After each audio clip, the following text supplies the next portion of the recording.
Hello my dear friends, आप सभी को मेरे चैनल पर बहुत बहुत स्वागत है। तो आज आपका पीएच मान का बहुत ही महत्वपूर्ण प्रश्न है जो कि सभी परीक्षाओं में बार बार पूछा जाता है। आपको सवाल बताने से पहले पहले पीएच का फुल फॉर्म क्या होता है ये जान लीजिए। तो पीएच का फुल फॉर्म होता है पावर ऑफ हाइड्रोजन, और इसका खोज किसने किया था, यानी कि पीएच मान का खोजकर्ता आविष्कारक कौन है, तो उनका नाम है सूरेनसन नामक वैज्ञानिक ने सबसे पहले पीएच मान का खोज किए थे। तो आज आपका पहला सवाल है कि नमक का पीएच मान कितना होता है, तो इसका आंसर हो जाएगा 7।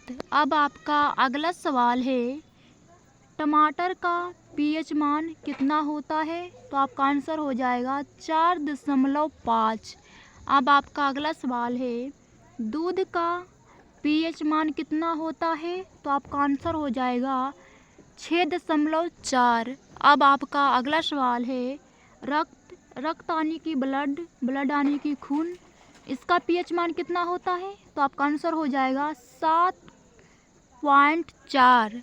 अब आपका अगला सवाल है जल का पीएच मान कितना होता है, तो आपका आंसर हो जाएगा 7।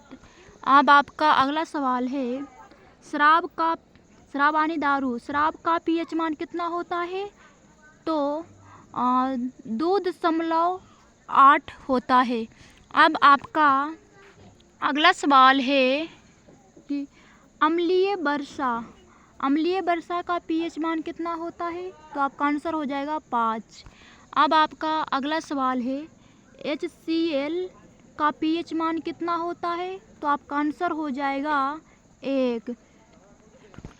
अब आपका अगला सवाल है सिरके का पीएच मान कितना होता है, तो आपका आंसर हो जाएगा 3।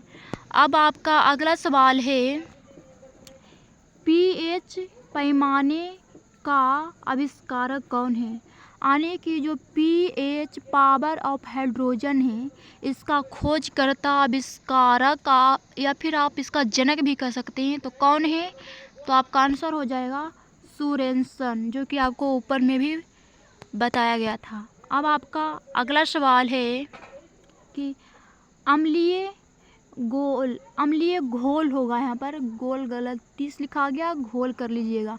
यहाँ पर अम्लीय घोल का पीएच मान कितना होता है, तो आपका आंसर हो जाएगा 7 से कम।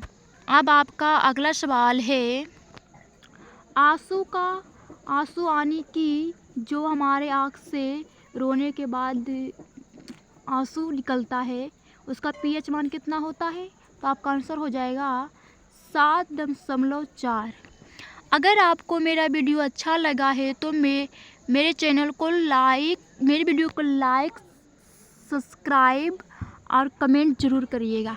Thank you.